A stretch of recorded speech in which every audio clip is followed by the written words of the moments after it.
Princess Elodie and her tireless protectors now had roofs over their head, but they had very little food still, and their base had no defences at all. In the morning, Elodie woke up early, determined to cook food for her grandfather and the squire. It seemed that during the night a trading caravan had arrived. Elodie was excited to go talk to them, but unfortunately they really had nothing worth trading. In front of Hugh, Maya swore a solemn oath to dedicate himself to crafting and building whatever was necessary to get the trio home. Meanwhile, Elodie continued her work in the fields. It was probably less fun as the days went on, but she was getting better at it. Work continued around the camp, with more stone cutting being done so that the base could one day be reinforced. The group now had enough food for maybe a few days. It wasn't great, but it was better than it had been. The old grandfather made Elodie promise that she would be the moral centre of the group, so that no matter what they faced on this Rimworld, they would remain true to themselves and each other. As the group waited for opportunities to present themselves, Maya set about making the base larger, safer, and more comfortable. Stone walls, for one thing, would help protect the base against raging fires. 3 desperate refugees contacted the group, asking for permission to stay at their camp. The Lemons really didn't have a lot of space, nor a lot of food, but they weren't going to turn away people in need. They did, however, take a day or so to further expand their new base. Before they could invite the refugees to come stay with them, another raid showed up. Or rather, another raider. Using his skills as a craftsman, Maya decided to lay 1 or 2 traps for the raider before he could approach the base. This would prove vital.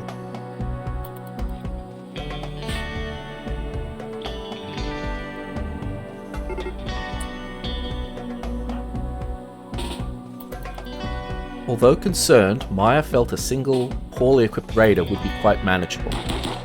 Unfortunately, this raider was high on go juice, and go juice is a hell of a drug. Perhaps misjudging the raider's speed, Maya let him get too close, and the man was able to stab the old grandfather several times before he withdrew to safety. The raider triggered the trap and still kept coming. Now he got into a knife fight with Hugh while Maya poured shots on him from behind. Eventually the raider was slain, but it hadn't come easy. Meanwhile, Elodie was more or less ignorant of the attack. Knowing that proper medical tending required light, Maya attempted to set some up, but his bleeding was too much and he had to retreat to bed. Despite the joy fuzz, Elodie was hurt to see her grandfather so wounded. The little princess was able to use her new powers to take away his pain, and she set about bandaging his wounds, although not very well. They both knew that the wounds, while bad enough themselves, were not as bad as a possible infection.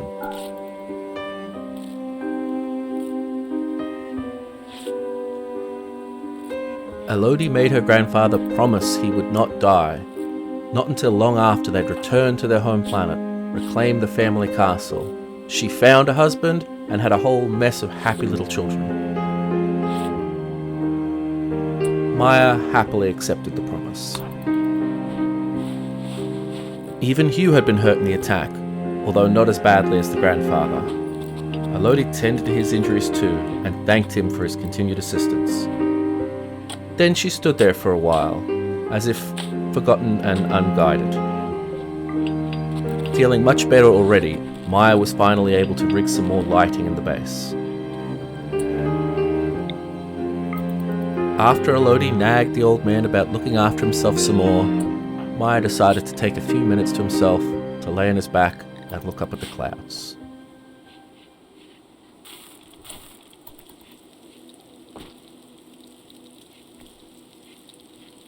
It seemed that every day that passed, the group got a little bit stronger and a little bit more secure, but that last attack had been too close. Elodie worked late into the night, sure now that the group would need both her food and her medicine.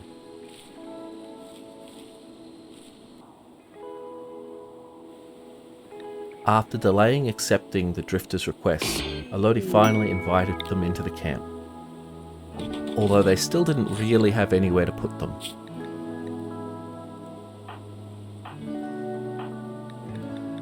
The 3 drifters came with injuries of their own, but they would be able to provide at least a little assistance around the camp.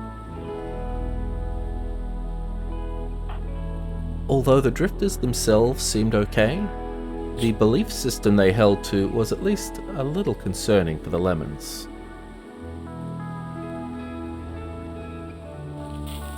Plans were made to build some research tables, and maybe the drifters would be able to help out in that area. The base was more clean and well organised than it had been, and things went swimmingly, for at least 5 minutes, until 2 of the visitors decided to almost kill each other. Elodie tended to the injured guests, while Maya and Hugh were more sceptical than ever about inviting them to stay. There was no time for such a discussion, however, when another raid approached. Another lone man with a knife. This time, Maya vowed not to underestimate him.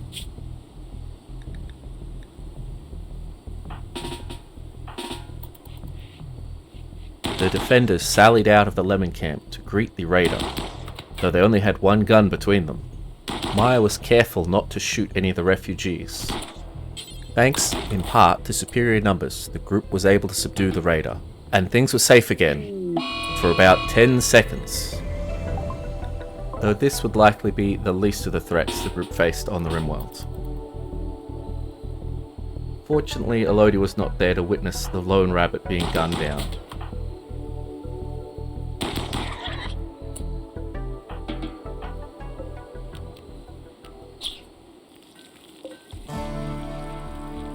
With a break in the attacks, and the refugees no longer trying to kill each other, things became more peaceful for a while.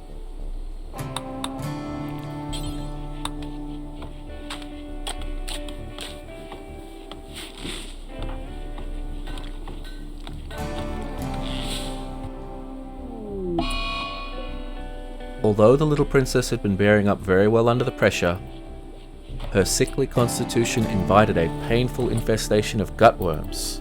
Ouch. Elodie did insist on continuing her duties around the base, wanting to feel that she was doing her part in getting them all home. Maya and Hugh decided to build a wall around the small generator, in case another raider attacked.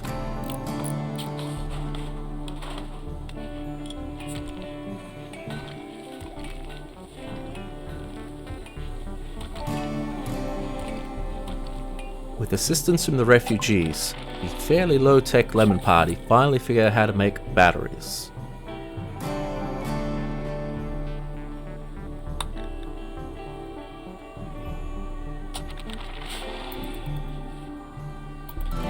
More hunting was done, and Hugh began to do some mining, knowing the group would need more steel.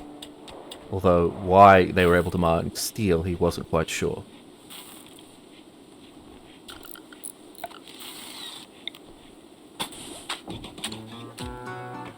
Things were going well. Work was done around the base to make it safer, and even a little bit more comfortable. The refugees didn't have beds, but their creepy ideology didn't require that.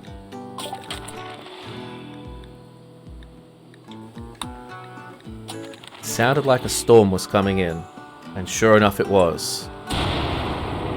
With the sudden downpour of rain, Maya got it in his head to deal with the boomalopes that had been straying very close to the still somewhat flammable base. Their homeworld had no such creatures, but even a fool could see these things would be explosive. Still, it was better to take them out now while the rain would put out the fires their deaths would inevitably spread.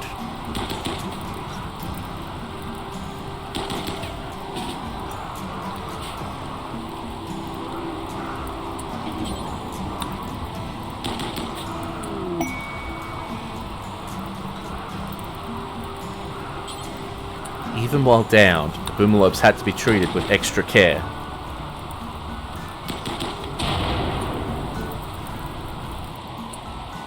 Elodie's brain was no longer swimming with the joy fuzz, though she felt some satisfaction at the death of the raider who'd stabbed her grandfather. The pain from the gutworms was quite serious, and from time to time Elodie was able to use her new power to make it not so bad.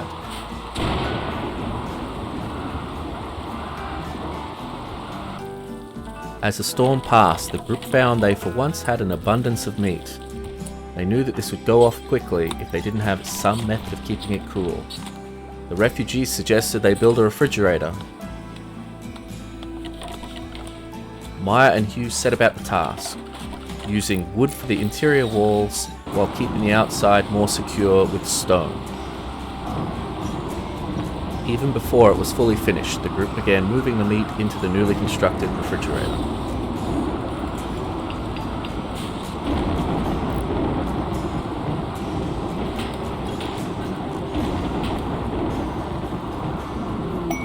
More healthy and prepared for the road, the refugees decided they were going to leave.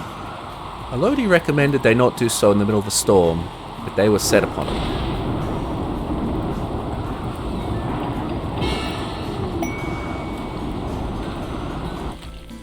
Things were quieter with the refugees gone, and just the three lemons.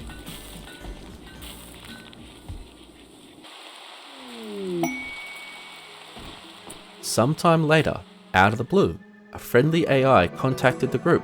The AI, Charlin Whitestone, revealed to the group that he had a starship hidden on the planet, and it could take them back to their homeworlds. Elodie was elated at the news, although the starship was very, very far away. They would have to travel across almost the entire Rimworld to get there. But at least the Lemon Party now had a real hope of attaining their goal of returning home.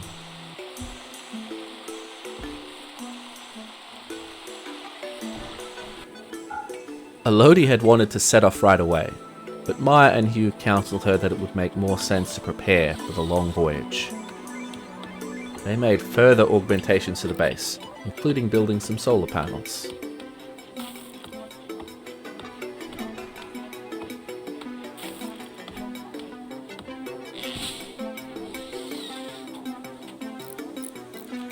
Elodie had still not recovered from the gutworms, although all things considered, the sickly little princess was still in very good health.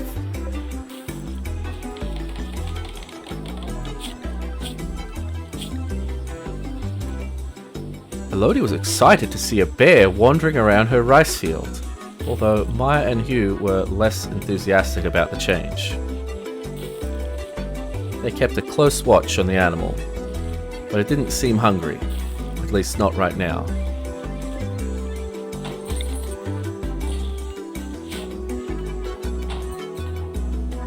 With a little more time on their hands, Hugh set about making some art that might brighten their base a little. Anything to put a smile on Elodie's face. With Hugh's first sculpture complete, it's decided to put it in the center room where everyone can enjoy it while eating their meals. The new freezer allows the lemons to stock up on more food than they can eat, so they may build up a surplus for when they begin to travel towards the starship. No longer scavenging food day to day, Elodie decides to switch the rice over to corn. Meanwhile, Maya decides to build his granddaughter a nice throne. It is not the same that she would have had back at her castle, but it's something.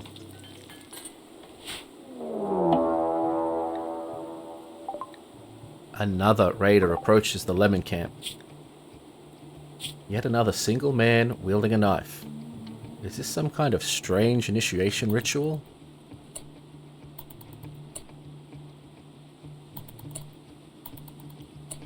Down to just the three of them again. Maya heads out first, hoping to scare the man off with his assault rifle.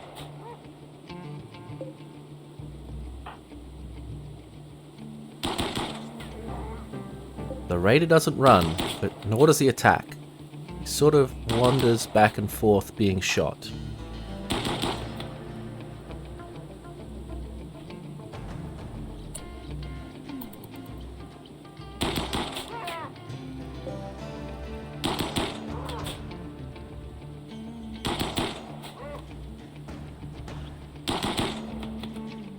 After many, many volleys, Maya is eventually able to deal with the furry man.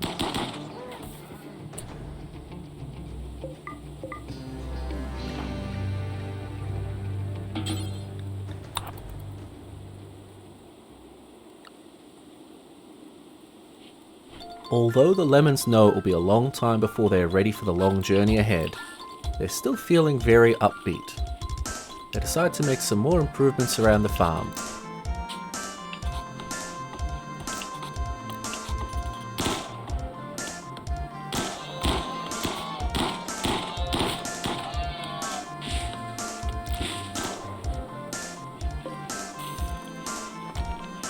Since the corn is a lot less work than rice, Elodie finds some time to plant some pretty flowers.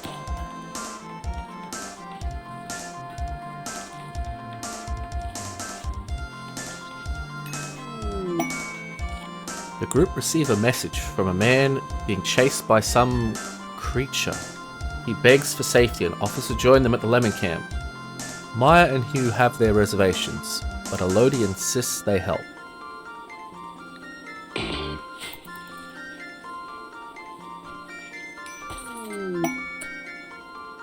The Wanderer is some sort of genetically altered life form. He also has a prosthetic arm, a psychite addiction, refuses to do violence, or put out fires. No.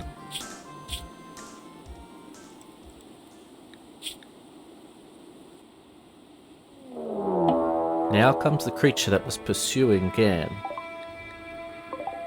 It has horns and looks for all the world to be a demon. With the group still on the defended by the one gun, Maya attempts to shoot the creature before it can get too close, with Gan ready to bravely jump out and tank some hits.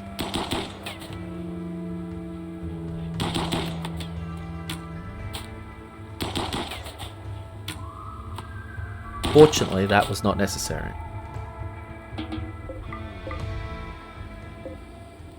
After the attack has passed, the Lemons make the difficult decision to ask Ganon to move on. Although they were willing to rescue him from the imp, they do not want him to be part of their little family. Although this does make Elodie feel a little bad, she consoles herself with the fact that they did rescue Ganon and feed him before sending him on his way. Besides, she thinks, they're not staying here that long either, right? As if to punish them for their lack of generosity, a roof immediately falls on Maya's head, injuring him quite severely. He remembers he put that roof up to keep Elodie safe from the rain when she was playing horseshoes. Elodie tends her grandfather's injuries, confident he'll make a quick recovery.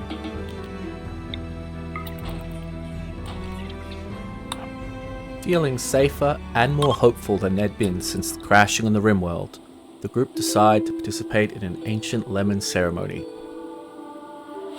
They go out into the field to a fire they prepared and begin crafting beautiful sky lanterns which they will release up into the sky.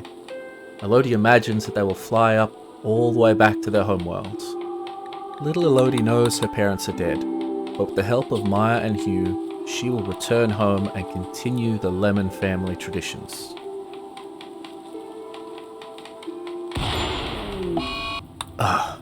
Can't have shit in Rimworld.